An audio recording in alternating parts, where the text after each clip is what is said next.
ऐन्यावानी रूप माझं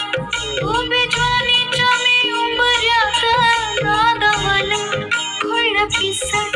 कबूतर हे माझ्या उरात भवताली भय झाली रात मुकाट ही चांदण्याची उगा घाई कशा पायी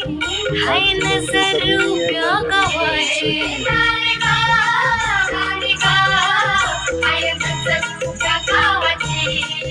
हे शिकवाल राखणीला राख झाला गोळा शिळ खाली आणून कोणी करून तिरपा डोळा आता कसं किती झाकू सांग कुठवर राखू राया भान माझं मला राहील मला जाऊ त्यानं घरी मला जाऊ त्यानं घरी